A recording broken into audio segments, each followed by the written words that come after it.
नमस्कार, prime news देख रहे हैं आप और वक्त हो चला है उत्तराखंड प्राइम का। मैं हूं आपके साथ शिखा सरोज सिंह। सीधा आपको देहरादून लिए चलते हैं, जहां 6वीं वैश्विक आपदा प्रबंधन सम्मेलन के संबंध में सीएम पुष्कर सिंह धामी प्रेस वार्ता कर रहे हैं। सीधी तस्वीरें आपकी टीवी स्क्रीन पर। और इस सदी के महानायक श्री अमिताभ बच्चन जी को उन्होंने ब्रांड एम्बेसडर के रूप में इस सम्मेलन के लिए और इस पूरे कार्यक्रम के लिए, चूँकि जो ये कार्यक्रम है ये 28 से लेकर 1 दिसंबर के बीच में होगा, 28 नवंबर से। लेकिन उससे पहले इसके अनेकों कार्यक्रम हमारे अनेकों संस्थानों में चलेंगे, विद्यालयों में चलेंगे। जन जागरूकता का जो अभियान है वह भी चलाया जाएगा। और विशेषकर से इस कार्यक्रम में जो आज हिमालय क्षेत्रों में और उत्तराखंड राज्य में जिस प्रकार से हम लोग प्रत्येक वर्ष किसी न किसी रूप में आपदा का सामना करना हम लोगों को पड़ता है, और आपदा हमारे लिए एक बहुत बड़ी चुनौती है। तो इसमें आपदा प्रबंधन के जो सम्मेलन जो हमारा ये आयोजित हो रहा है, इसका मुख्य हेतु और मुख्य उद्देश्य भी यही है। और साथ ही जो प्राथमिक उद्देश्य इसका यह भी है कि हिमालय जो पारिस्थितिकी तंत्र है और समुदायों का ध्यान केंद्रित करते हुए जलवायु परिवर्तन, आपदा प्रतिरोध की चुनौतियों पर चर्चा करना, उनका समाधान करना। इसके अतिरिक्त उस सम्मेलन का उद्देश्य उत्तराखंड को आपदा की प्रतिरोधकता और तत्परता के लिए जलवायु अनुकूल समाधानों के केंद्र के रूप में विकसित करना, कि चूँकि सबसे अधिक जो आपदाओं का सामना करना पड़ता है वो हम ही को करना पड़ता है, इस नाते इसको किया जा रहा है। और साथ में जो 8 और 9 दिसंबर को ग्लोबल इन्वेस्टर समिट जिसका आयोजन होना है, उसमें जिसमें हम तमाम देश विदेश के निवेशकों को भी आमंत्रित कर रहे हैं, उनके समक्ष यह भी संदेश प्रसारित करना है कि सेफ इन्वेस्टमेंट एंड रिलाइजेंट उत्तराखंड, यानी कि सुरक्षित निवेश सुदृढ़ उत्तराखंड, कहीं न कहीं इसका यह भी संदेश हमको देना है। और इसमें अलग अलग सत्रों का आयोजन किया जाएगा, जिसमें अन्य राज्यों के भी, जो हमारे पूर्वोत्तर के राज्य हैं, वहाँ के भी जो विशेषज्ञ इस क्षेत्र में काम करते हैं, जिन्होंने लंबी विशेषज्ञता या लंबा अनुभव प्राप्त किया है, वो सारे के सारे इसमें अपना अनुभव उन सभी लोगों के सामने रखेंगे। चिंतन मंथन चलेगा और यह इसका 28 नवंबर को उद्घाटन होगा, जिसमें सभी विभिन्न देशों के विशेषज्ञ हैं, केंद्र और राज्य सरकारों के जो प्रतिष्ठान हैं, जो हमारे यहाँ पर अनेकों संस्थान तो देहरादून में ही चलते हैं, उसके अतिरिक्त भी अन्य संस्थान और विश्वविद्यालय एवं संस्थाएं, प्रौद्योगिकी परिषद और रिसर्च करने वाले स्टूडेंट, शोधार्थी, इन सभी को, विद्यार्थियों को, वैज्ञानिकों को, इन सभी को इसमें आमंत्रित किया जाएगा, निमंत्रित किया जाएगा कि वो सभी लोग इसमें भाग लें। जहां उसमें हमारे आपदा प्रबंधन का जो विभाग है, वो जो इसके मुख्य पहलू हैं उन पर बात करेगा, और जो टेक्निकल चीज़ें हैं आपदा प्रबंधन से जुड़ी हुई, उसको यूकोस्ट उसका संयोजन करेगा। और इस जो ये बड़ा सम्मेलन होने जा रहा है, इसमें 4 मुख्य सत्र होंगे, इसमें 50 टेक्निकल सेशन होंगे और कई विशेष तकनीकी सत्रों में आपदा प्रबंधन से संबंधित जितने भी सब्जेक्ट हैं उन सभी पर मुख्यतः बात होगी। जलवायु परिवर्तन है, आपदा प्रतिरोधकता है, और आपदा से पहले पूर्व जो चेतावनी होती है, डिजास्टर आने से पहले जो जानकारियां पहले ही प्राप्त हो जाती हैं, और प्रतिरोधकता तथा आपदा के पश्चात जो चुनौतियां आती हैं सामने, कि जब आपदा हो जाती है उसके बाद कैसे लोगों का पुनर्वास हो, कैसे उन सब क्षेत्रों का पुनर्निर्माण तेज़ी से हो, इन सभी पर ठीक प्रकार से वार्ता होगी। कैसे एकीकृत करके जलवायु परिवर्तन जनित चुनौतियों को और अच्छे तरीके से इसमें सामना करने में सहायता निश्चित रूप से इस सम्मेलन से हमको मिलेगी। और इसमें जो प्रभावित समुदाय की जो प्रतिरोधकता में कहीं न कहीं जो उनको उस समय में आवश्यकता होती है, जिस प्रकार की ज़रूरत होती है, वो ज़रूरत उनको मिलेगी। और प्रकृति की सुरक्षा के प्रति भी जो विशेष समुदाय हैं और जिन लोगों को उस समय में काम करना होता है, पहले के समय में भी चूँकि आपदा आती थी, इस प्रकार के बहुत सारे ज्ञान विज्ञान का इतना विस्तार नहीं था, लेकिन फिर भी लोग उसका सामना करते थे। इस समय भी अपने उत्तरदायित्वों का ठीक प्रकार से जो भी विभाग हैं, जो भी संबंधित लोग हैं, वो अपने दायित्वों का निर्वहन कर पाएँ।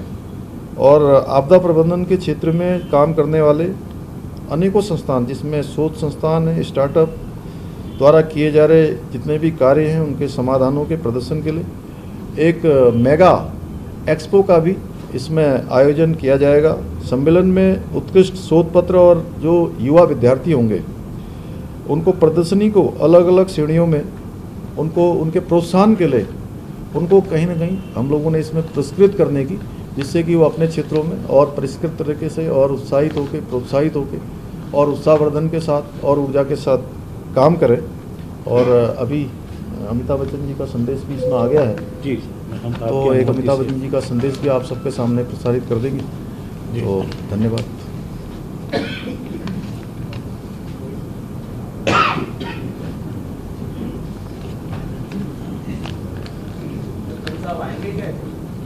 जी, अभी संदेश देख लीजिए। वसुधैव कुटुंबकम हजारों वर्षों से भारतीय मनीषा का मूल मंत्र, बड़ी आवाज बढ़ा दो। एक मंत्र जो पूरे विश्व के लोगों को एक परिवार बनाता है। इस समय हमारा विश्व परिवार क्लाइमेट चेंज और ग्लोबल वार्मिंग से होने वाली समस्याओं और आपदाओं से घिरा है। इस विषय पर चिंतन करने और समाधान ढूंढने के लिए महान हिमालय की धरती उत्तराखंड के देहरादून में इस वर्ष 28 नवंबर से 1 दिसंबर तक 6th world Congress of disaster management का आयोजन किया जाएगा। गौरवशाली राष्ट्र के निर्माण और विश्व कल्याण के लिए प्रतिबद्ध माननीय प्रधानमंत्री श्री नरेंद्र मोदी जी को धन्यवाद। आगे बढ़ेंगे, जहां 28 नवंबर से 1 दिसंबर के बीच में राजधानी देहरादून में विश्व आपदा प्रबंधन सम्मेलन का आयोजन होने जा रहा है। जहां मुख्यमंत्री पुष्कर सिंह धामी ने आज सचिवालय के मीडिया सेंटर से प्रेस वार्ता की, तो वहीं सीएम धामी का कहना है कि 3 दिनों तक चलने वाले इस सम्मेलन में आपदा प्रबंधन के बारे में चर्चा की जाएगी। किस तरह से अलग अलग देश में आपदा प्रबंधन के लिए काम किया जा रहा है। सम्मेलन में तमाम देशों के विशेषज्ञ शामिल होंगे। साथ ही प्रधानमंत्री नरेंद्र मोदी और केंद्रीय गृह मंत्री को भी आमंत्रित किया जा रहा है।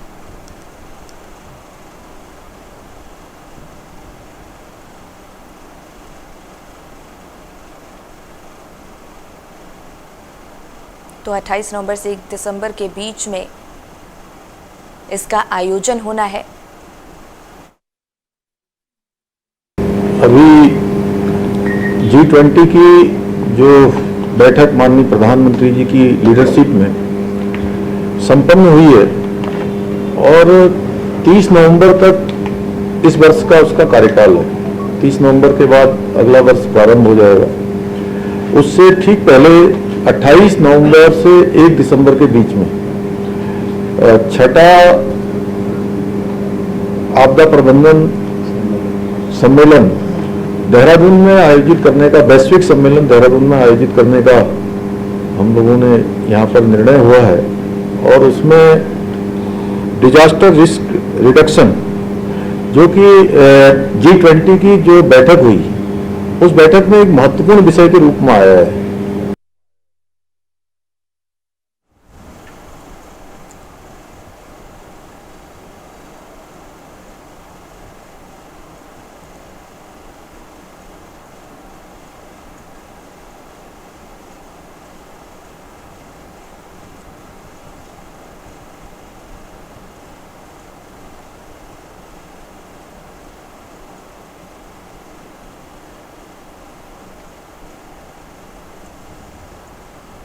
और इसी पर पवन दीक्षित हमारे सहयोगी ज्यादा जानकारी लेकर हमारे साथ जुड़ गए हैं। देखिए पवन, विश्व आपदा प्रबंधन सम्मेलन 28 नवंबर से 1 दिसंबर के बीच आयोजन उसका होना है, तो इसको लेकर क्या कुछ खास तैयारियां की जा रही हैं?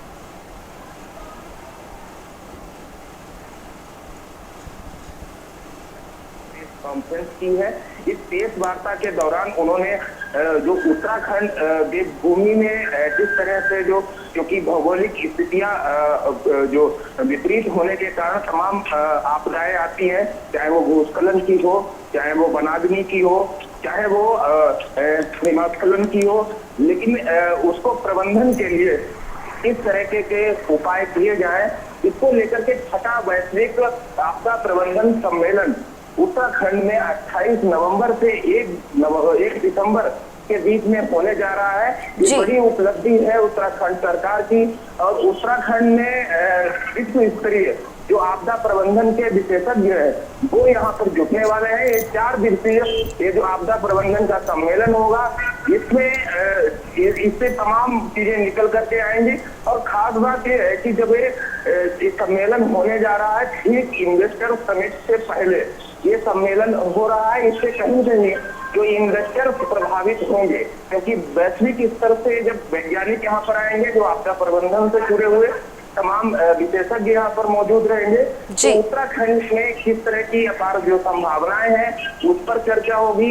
यहाँ की जो जलवायु है, यहाँ की जो भौगोलिक परिस्थिति है, वो कितनी लोगों के लिए अनुकूल है, कहाँ पर किस तरीके से आपदा से निपटने के लिए उसके लिए क्या क्या प्रबंध किए जा सकते हैं, चाहे वो भूस्खलन की घटनाएं हो, चाहे वो जो बॉम्ब लिंचिंग की जो घटनाएं होती हैं, या फिर जो रोड एक्सीडेंट के जो मामले आते हैं, बारिश के कारण तबाही होती है, बरसात में बर्फबारी के कारण भी दिक्कतों का सामना करना पड़ता है, उनसे कैसे बचा जा सके, किन किन उद्योगों के लिए बेहतर होगा, अगर वहां पर उद्योग लगाए जाते हैं तो उसके आपदा से निपटने के लिए क्या प्रबंध किए जा सकते हैं, क्योंकि ये भूकंप विरोधी जो जोन के अंदर भी आता है, वो भूकंप प्रभावित जोन में भी उत्तराखंड आता है। तो ऐसे में ये जो वैश्विक सम्मेलन होने जा रहा है वो काफी अहम माना जा रहा है।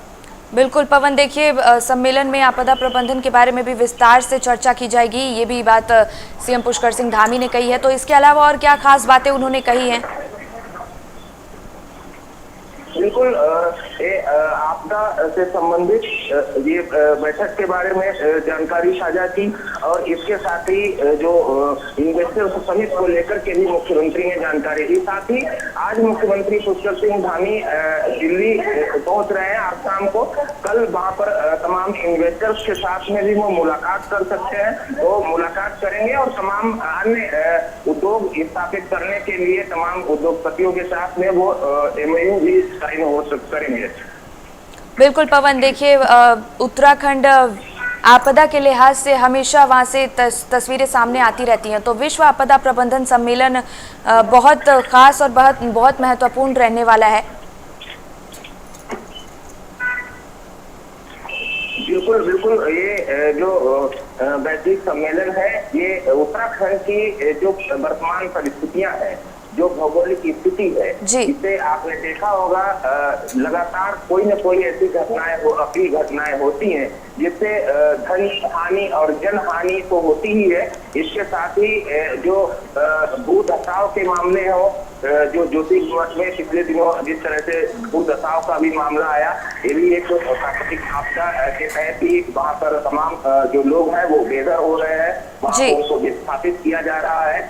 ऐसी तमाम पूरे पर्वतीय क्षेत्रों में जो भू धसाव के भी मामले हैं, जहाँ पर जो बसावट है वो कहीं न कहीं भू धसाव की जद में आ रही है, उससे कैसे बचा जाए, भविष्य में जो विकास के कार्य होने हैं उसको किस तरीके से किया जाए ताकि किसी भी प्राकृतिक आपदा उन विकास कार्यों से ना हो, सुनियोजित विकास कैसे हो, विकास भी हो और उसके साथ साथ जो प्रकृति है उसको भी कैसे बचाया जा सके, प्राकृतिक आपदाएं ना आए, इसके लिए क्या प्रबंध किए जा सके। इन तमाम विषयों को लेकर के देश ही नहीं बल्कि विश्व के तमाम जो ऐसी भौगोलिक परिस्थितियों वाले जो देश हैं उनके विशेषज्ञ, आपदा प्रबंधन में बेहतर कार्य करने वाले जो विशेषज्ञ हैं वो यहाँ पर 4 दिनों तक जुटेंगे। उत्तराखंड के जो अधिकारी हैं, जो सरकार है, सरकार का जो पूरा सरकारी तंत्र है, आपदा प्रबंधन से लेकर के पूरा प्रशासन और जो संबंधित आपदा विभाग से संबंधित जो अन्य विभाग विभाग है उन लोगों के भी अधिकारी, उन विभागों के भी अधिकारी इस वैश्विक सम्मेलन में प्रतिभाग करेंगे और ऐसे तमाम वैज्ञानिकों के द्वारा जो सुझाव दिए जाएंगे उस पर भविष्य में अमल किया जाएगा। बिल्कुल पवन, बने रहिएगा हमारे साथ, आगे भी आपसे अपडेट्स लेते रहेंगे।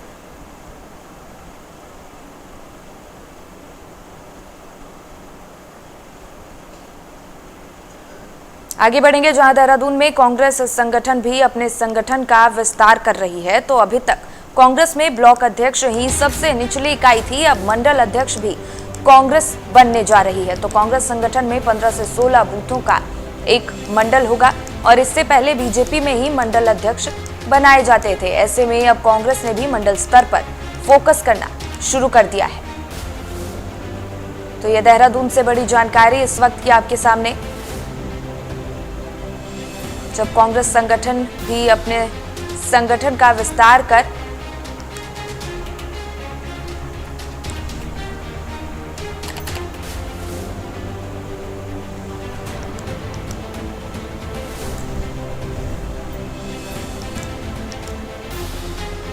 और इसी पर और ज्यादा जानकारी के साथ अब पवन दीक्षित हमारे सहयोगी जुड़ गए हैं। देखिए पवन, अब कांग्रेस भी अपने संगठन का विस्तार करने जा रही है। बिल्कुल, 2024 की तैयारियों में अब सभी दल अपने अपने स्तर से अपने दलों के विस्तार का कार्य कर रहे हैं। भारतीय जनता पार्टी अपने बूथ स्तर और पन्ना प्रमुख तक की नियुक्ति कर चुकी है, उनके सम्मेलन कर चुकी है और भविष्य में 2024 की रणनीति के तहत कार्य कर रही है। वही लोकसभा क्षेत्रों के भी सम्मेलन कर सभी कार्यकर्ताओं से जो केंद्र सरकार की और राज्य सरकार की उपलब्धियां जन जन तक पहुंचाने का कार्य कर रही है। वहीं कांग्रेस की अगर बात की जाए तो कांग्रेस लगातार विपक्ष के तौर पर कार्य जरूर कर रही है, लेकिन संगठन स्तर पर कहीं न कहीं वो उनकी कमजोरी जरूर नजर आती है, जिसका दर्द जो सत्ताधारी पार्टी है या भारतीय जनता पार्टी के द्वारा भी झेलने को मिलता है। लगातार उनके जो संगठन के अंदर जो बाकी नजर आती है उससे भी कहीं कहीं कांग्रेस को असहज होना पड़ता है और यही वजह है कि 2024 का रण किस तरीके से उत्तराखंड में ये चुनाव लड़ा जाएगा, उसकी रणनीति के तहत अब प्रदेश अध्यक्ष करण माहरा ने अपने संगठन का विस्तार करने का निर्णय लिया है, जिसमें उन्होंने अपने ब्लॉक स्तर और अन्य निचली इकाई तक के जो कार्यकर्ता है उनको दायित्व सौंपने का भी निर्णय लिया है और अब वो उसकी तरह उसकी तर्ज बीजेपी की तर्ज पर ही अपने संगठन का विस्तार करना चाह रहे हैं। तो कुल मिलाकर देखा जाए तो 2024 के आगामी चुनाव को लेकर भारतीय जनता पार्टी हो या फिर कांग्रेस हो, दोनों ही अपने अपने स्तर से तैयारियों में जुटे हैं। लेकिन अब देखना ये होगा कि किसकी कितनी मजबूत तैयारी है, किन किन मुद्दों को लेकर के विपक्ष के तौर पर कांग्रेस जनता के बीच में जाएगी, कौन कौन से अपनी उपलब्धियों को लेकर के भारतीय जनता पार्टी जनता के बीच में जाने वाली है, उसी के तहत अपने संगठन का विस्तार किया जा रहा है। कांग्रेस पार्टी ने भी इस ओर कदम बढ़ाया है, लेकिन कहीं कहीं कांग्रेस पार्टी ने इस कदम को बढ़ाने में काफी दिक्कत की है, क्योंकि जब भी नया कोई अध्यक्ष बनता है तो पूर्व में जो भी जो पदाधिकारियों की जो संगठन का जो विस्तार है वो उसको नए सिरे से संगठन का विस्तार करना होता है। लेकिन 1.5 वर्ष लगभग हो चुका है करण मेहरा को प्रदेश अध्यक्ष बने हुए, लेकिन अभी तक कहीं कहीं जो गुटबाजी के चलते उन्होंने अपने संगठन का विस्तार नहीं कर पाया। लेकिन अब इसको लेकर के कांग्रेस पार्टी काफी गंभीर जरूर दिखाई दे रही है। बिल्कुल पवन, देखिए अभी तक तो कांग्रेस में ब्लॉक अध्यक्ष ही सबसे निचली इकाई थी, लेकिन अब मंडल अध्यक्ष भी कांग्रेस बनाने जा रही है।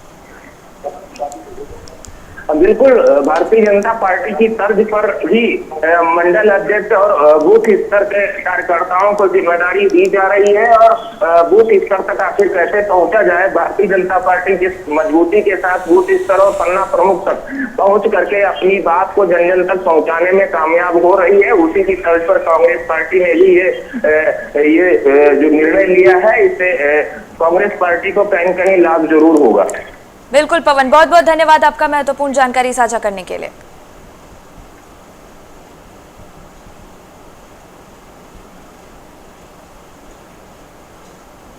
आगे बढ़ेंगे जहां श्री बद्रीनाथ धाम यात्रा ने एक बार फिर से रफ्तार पकड़ ली है। तो जहां बरसात के बाद तीर्थयात्रियों के बद्री पूरी पहुंचने का क्रम लगातार जारी है।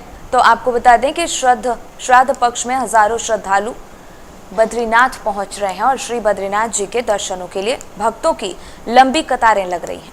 तो भीड़ इस कदर बढ़ रही है कि 2 अक्टूबर को करीब 14,000 से अधिक तीर्थयात्रियों ने भगवान बद्री विशाल जी के दर्शनों का पुण्य लाभ अर्जित किया है। तो वहीं कपाट खुलने से लेकर अब तक करीब 14,20,000 से अधिक तीर्थयात्रियों ने श्री बद्रीनाथ धाम के दर्शन कर लिए हैं।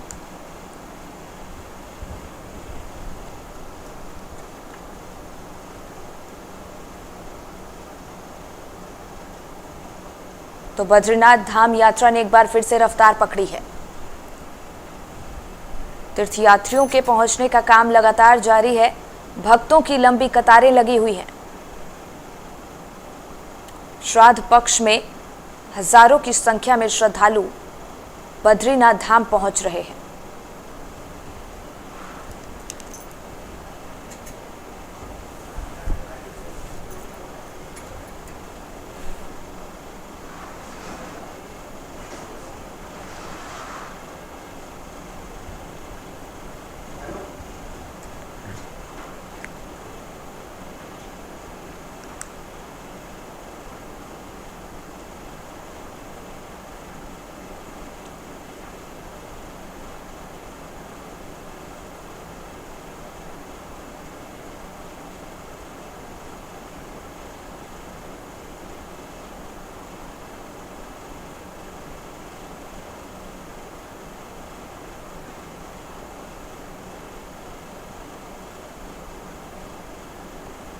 वहीं देहरादून में प्रदेश के कृषि मंत्री गणेश जोशी ने 25 किसानों का एक दल 3 दिवसीय प्रशिक्षण के लिए सोलन हिमाचल के लिए हरी झंडी दिखाकर रवाना किया है।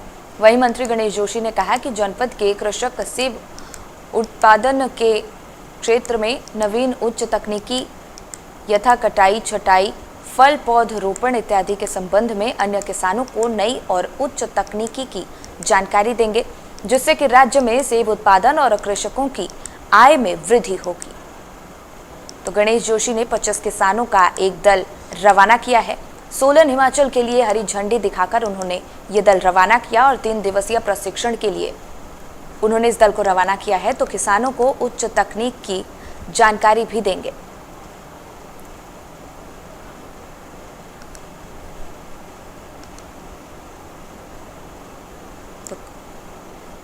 कृषक कल्याण मंत्री गणेश जोशी ने आज हाथी बड़कला स्थित कैंप कार्यालय से राज्य में किसानों को रवाना किया है।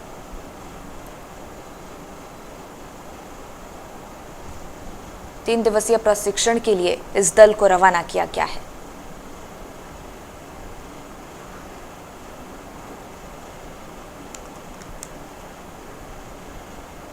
और इसी पर जितेंद्र हमारे सहयोगी ज्यादा जानकारी के साथ जुड़ गए। देखिए जितेंद्र, प्रदेश के कृषि मंत्री गणेश जोशी ने 25 किसानों का एक दल 3 दिवसीय प्रशिक्षण के लिए सोलन हिमाचल के लिए हरी झंडी दिखाकर रवाना किया। इसको लेकर पूरी अपडेट। सेब की खेती है अभी उस स्तर पर नहीं पहुंच पाई जो हिमाचल में सेब की खेती होती है, और अपार संभावनाएं उत्तराखंड में सेब की खेती को लेकर है। तो इसी को चिंता करते हुए सरकार ने ये निर्णय लिया है कि जो बड़े किसान हैं इस क्षेत्र। बिल्कुल जितेंद्र, बहुत बहुत धन्यवाद आपका महत्वपूर्ण जानकारी के लिए।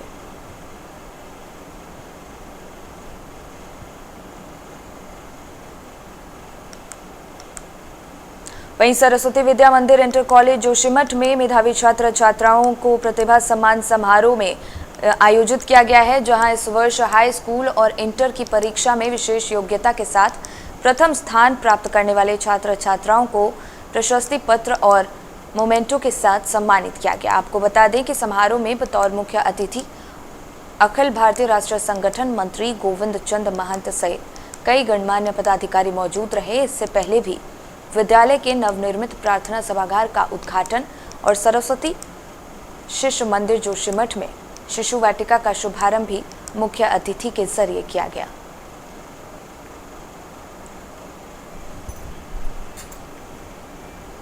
और इसी के साथ उत्तराखंड की खास बुलेटिन में फिलहाल इतना ही। मुझे दीजिए इजाजत। नमस्कार।